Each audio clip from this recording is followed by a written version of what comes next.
Hello guys, आज हम लोग एक हॉरर वीडियो देखने वाले हैं। खूनी मंडे का हॉरर स्विमिंग पूल वाला। तो चलिए देखते हैं।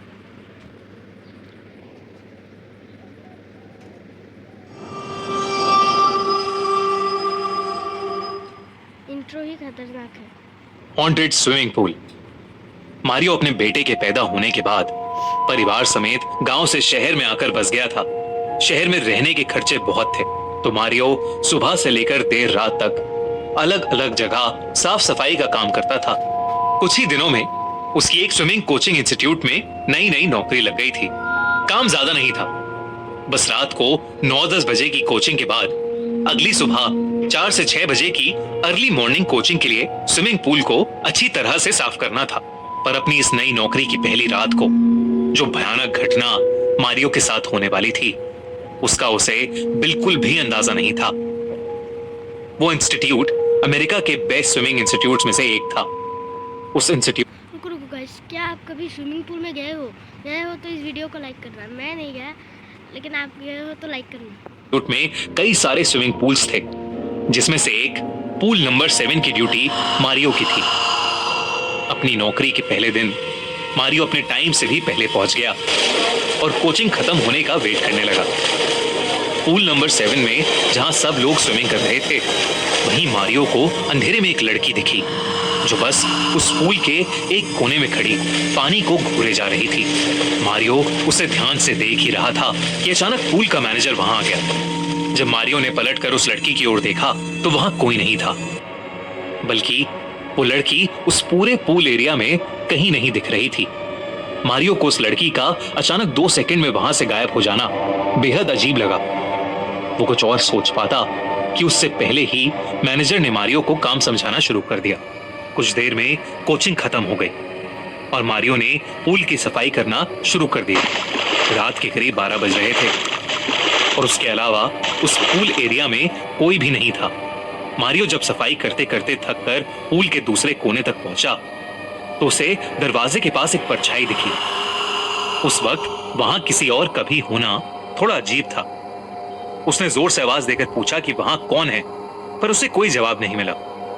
मारियो फिर से और जोर से आवाज लगाने लगा, कौन है, कौन है वहां? जब उसे कोई जवाब नहीं आया तो वो अपना काम छोड़कर दरवाजे के पास जाने लगा। जैसे ही वो नजदीक पहुंचा, वही लड़की जिसे उसने कुछ देर पहले पूल के पास खड़े देखा था, उस दरवाजे के पीछे से निकलकर बाहर की ओर भागी। मारियो भी उसके पीछे पीछे दौड़ा, लेकिन वो लड़की न जाने कहां गायब हो गई।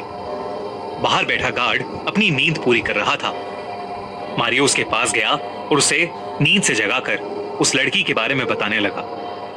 गार्ड भी हड़बड़ी में उठा और वो दोनों उस लड़की को पूरे इंस्टीट्यूट में ढूंढने लगे, पर वो कहीं नहीं मिली।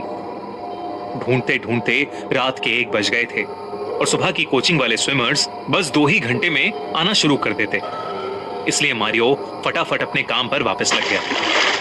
काम करते करते उसको अचानक पानी में किसी चीज के हिलने की आवाज आई। वो मुड़ा और उसने देखा कि पानी एकदम शांत था और उस पूरे पूल के कॉम्प्लेक्स में एकदम सन्नाटा था।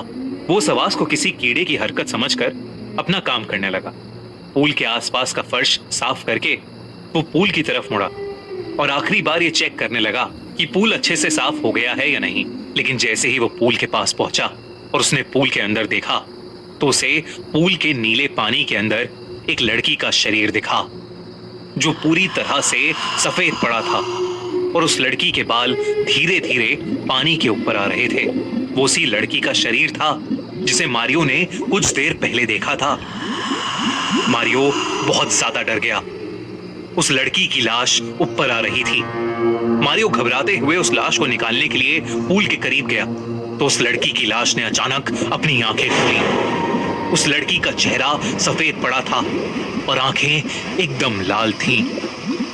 मारियो उसे देखते ही घबरा उठा और डर के मारे उसका पैर फिसल गया और वो पानी से भरे उस पूल में गिर गया। जब उसने बाहर निकलने की कोशिश की तो उसे ऐसा लगा कि किसी ने उसके पैर पकड़ लिए हैं और वो पानी के अंदर खिंचता चला गया। मारियो खूब जोर से चिल्लाने लगा, पर उसके चिल्लाने का कोई असर नहीं हो रहा था और वो पानी के अंदर डूबता जा चिल्ला कहाँ रहा है? तुम मुंह बंद करके बैठा हुआ है। रहा रहा था। अब पानी मारियो के मुंह और नाक में जाने लगा था। मारियो की आंखों के सामने अंधेरा छाने लगा था और धीरे धीरे उसकी आंखें बंद हो गईं। उसकी आंखें खुली तो उसके सामने वही लड़की थी जिसका शरीर पानी में पड़ा था। वो उस लड़की को देखकर और घबरा गया और उसने अपनी आंखें बंद कर लीं। वो जोर जोर से चिल्लाने लगा और कुछ देर बाद जब उसने वापस आंखें खोली तो उसे एहसास हुआ कि वहां सुबह की क्लास के लोग और वो सिक्योरिटी गार्ड खड़े थे और वो लड़की दूर दूर तक कहीं नहीं थी। जब उसने उन सबको देखा तो वो थोड़ा शांत हुआ, लेकिन वो इतना घबराया हुआ था कि उसकी आंखों से आंसू आने लगे।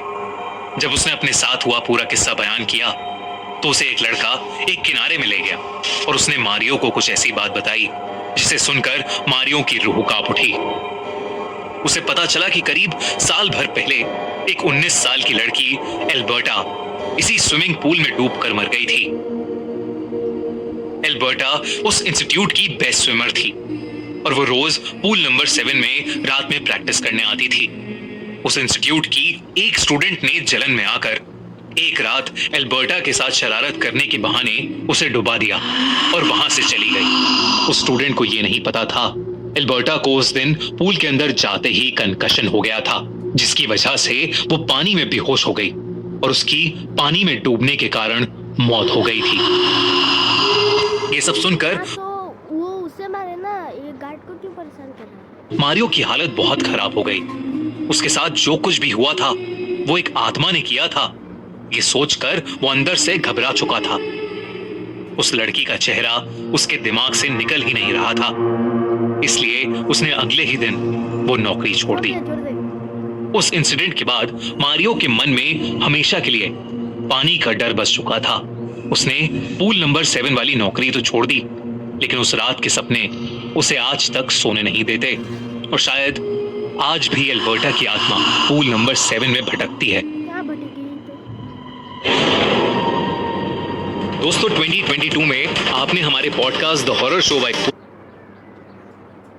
खूनी मंडे को स्पॉटिफाई का बल्कि पूरे इंडिया का टॉप पॉडकास्ट बनाया है, तो अपना प्यार बरकरार रखो और हमें स्पॉटिफाई पर भी फॉलो करते रहो।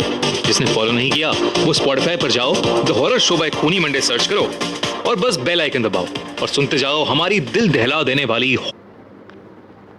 तो गाइस, ये वीडियो आपको कैसा लगा? अच्छा लगा होगा तो लाइक कर देना, सब्सक्राइब कर देना। मिलते हैं आपसे एक और नए वीडियो में, तब तक के लिए गुड बाय।